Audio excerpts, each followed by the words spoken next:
साहब दीदी के चरणों में प्रणाम करते हुए आप सभी भाई बहन के चरणों में मेरा प्रणाम है। हम लोग जिस शिव की पूजा सदियों से करे आए हैं, हमारा दादा परदादा उसी शिव को गुरु स्वरूप की बात हम लोग करते हैं। यहाँ पे कोई गुरु नहीं है, गुरु हम लोगों को है महादेव। उसी महादेव को हम लोग गुरु बनाने चले हैं और गुरु बनाने के लिए हमारा साहब 3 सूत्र दिए हैं, 3 रास्ता बताए हैं। पहला सूत्र है अपने शिव से दया मांगने के लिए, हे शिव आप मेरे गुरु हैं, मैं आपका शिष्य हूँ, मुझ शिष्य पे दया कर दीजिए। ये पहला सूत्र है और दया से ही सारा चीज होता है। इसीलिए हमारा साहब बोला कि आप उस शिव से दया मांग सकते हैं, जब वो दया करेंगे कि आप इस रास्ते पे चलने का प्रयास करिएगा। दूसरा सूत्र है लोगों को बताने के लिए। बताना इसलिए जरूरी है कि हम लोग इस धरती पे रहते हैं, हम लोग के पास ज्ञान नहीं है, समझ नहीं है, इसीलिए हम लोग गुरु करते हैं। सभी लोग को पता है कि महादेव भोलेनाथ दुनिया के मालिक हैं, उसी के बनाया हुआ ये संसार है और हम लोग शिष्य बने नहीं है, शिष्य बनने के लिए कहा जा रहा है भाई बहन।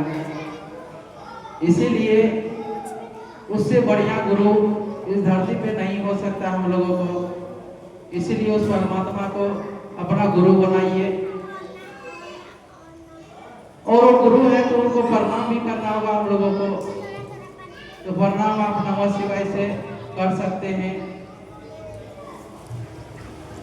24 घंटा में किसी भी टाइम आपको जब टाइम मिलता है, सुबह शाम दोपहर, चलते फिरते आप उनको प्रणाम कर सकते हैं, इसमें कोई दिक्कत नहीं है।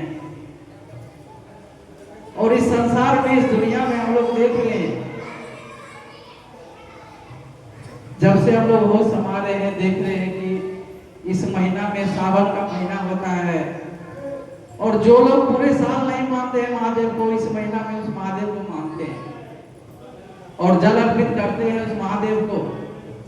इसीलिए हमारा साहब कहते हैं कि उस महादेव को हम लोग जल चढ़ाते हैं उसकी प्यास बुझाने के लिए, लेकिन ऐसा हम लोग सोच के कभी जल नहीं चढ़ाते होंगे।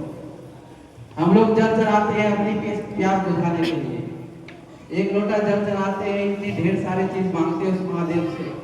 क्या उसकी प्यास बुझती है हम लोग से जल चढ़ाने के? जल चढ़ाने से हम लोग को प्यास बुझाता है, महादेव को नहीं। हम लोग अपनी प्यास बुझाने के लिए जल चढ़ाते हैं, ये हमारा साहब कहते हैं।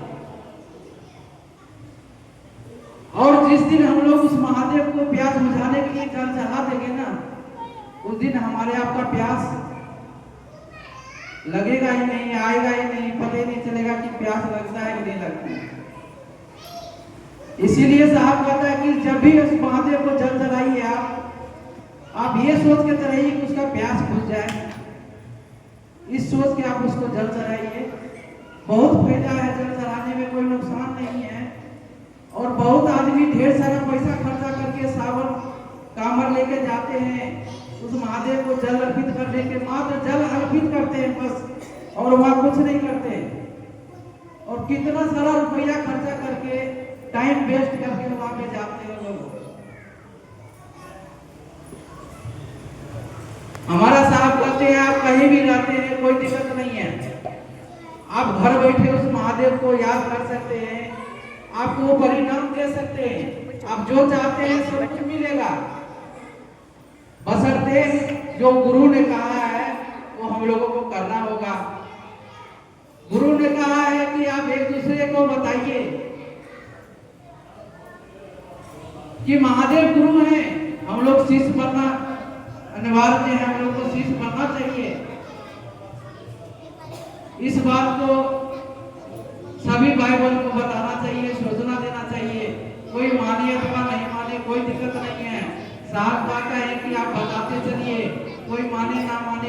जरूरत नहीं है। आपका काम है बताना,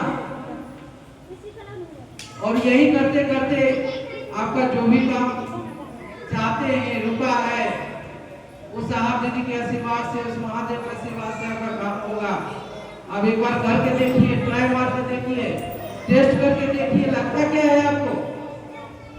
साहब कहता नहीं कि आप पैसा खर्चा करके चर्चा करिए, आप नहीं, आप बिना पैसा के भी चर्चा कर सकते हैं। आपको एक नया पैसा खर्चा करने की जरूरत नहीं है। आप सिर्फ एक काम करिए, दिन भर में एक व्यक्ति को भी बता दीजिए कि दीदी बहन आप उस महादेव को जरूर बना लीजिए। आप अपने काम के लिए भाई बहन को प्रेरित करते हैं ना। जो नहीं मानता है आपका काम, कोई रुका रहता है जिसके पास जाके पैर पकड़ते हैं ना कि दीदी हमको 200 रुपया दे दीजिए ना, हमारा ये काम रुका हुआ है। क्या आप महादेव के लिए उस भाई बहन से प्रेरित नहीं कर सकते हैं? आप उसको पैर नहीं पकड़ सकते हैं क्या? अब उसके आगे हाथ नहीं जोड़ सकते क्या? जोड़ सकते हैं भाई बहन। हमारा आपका काम कोई रुक जाता है ना, 50-25 रुपया भी अगर फंस जाता है तो उसको हाथ जोड़ते हैं कि बहन हमारा 50 रुपया दे दीजिए ना, हम फलना काम करेंगे। और जरा करके देखिए ना भाई बहन, जो साहब दीदी ने कहा है उसने रिस्क लिया है इस चीजों का कि दूर दराज जहां भी हमारे महादेव काम करते हैं भाई बहन, उसके ऊपर महादेव दया करेंगे, आपको कोई काम नहीं रुकेगा। आप एक बार करके जरा देखिए। इतना ही बोल करके आप सभी भाई बहन के चरणों में मेरा प्रणाम है, मेरे प्रणाम को आप स्वीकार कीजिए भाई बहन।